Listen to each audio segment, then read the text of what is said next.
కడప జిల్లా ప్రొద్దుటూరులో ఇంటింటికి తెలుగుదేశం కార్యక్రమంలో పాల్గొన్న ఎమ్మెల్యే వరదరాజులరెడ్డి సచివాలయ సిబ్బంది పనితీరుపై అసంతృప్తి వ్యక్తం చేశారు. ప్రజల సమస్యలను ఎప్పటికప్పుడు గుర్తించి పరిష్కరించాల్సిన బాధ్యత సిబ్బందిదేదని, కార్యాలయాల్లో కూర్చోవడానికి కాదు, ప్రజలకు సేవ చేయడానికే ప్రభుత్వం జీతాలు ఇస్తుందని వ్యాఖ్యానించారు.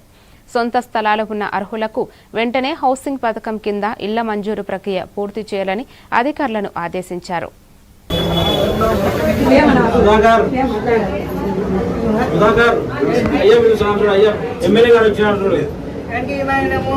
అని చెప్తున్నారు. అట్లా మీరేమన్నా మీతో ఇప్పించుకున్నారా అని మేము ఒక సందేహాన్ని వ్యక్తం చేస్తున్నాం. చాలా క్రమాలు అవకతవకలు జరిగినాయి.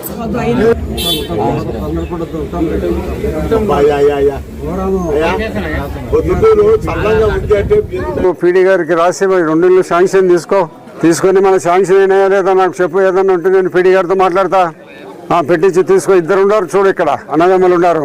నువ్వు మళ్ళీ నాకు వచ్చి చూసిన తర్వాత ఏ విషయం నాకు.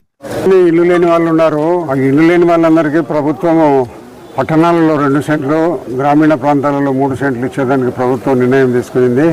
ఇప్పుడు పట్టణాల ఎండకు 2.5 లక్షల రూపాయలు ఇవ్వడం జరుగుతుంది. ఇప్పుడు 27వ వార్డులో రవి అనే వాళ్ళకు 2 అన్నదమ్ములు ఉన్నారు. 2 పోర్షన్లుగా ఉన్నారు వాళ్ళు. ఇప్పుడు డిఏ గారికి చెప్పి వీళ్ళిద్దరికి కొత్త ఇళ్ళు ఇప్పిస్తాము. 2 ఇళ్ళు కట్టుకున్నామని చెప్తున్నాము. 2.5 లక్షలు, 2 లక్షల 5 లక్షల రూపాయలు ప్రభుత్వం ద్వారా వాళ్ళకి డబ్బులు ఇస్తాము. వాళ్ళని వెంటనే డిఏ గారిని పిలిపించి ఇక్కడ ఈ ఇంటిని చూసిపోయి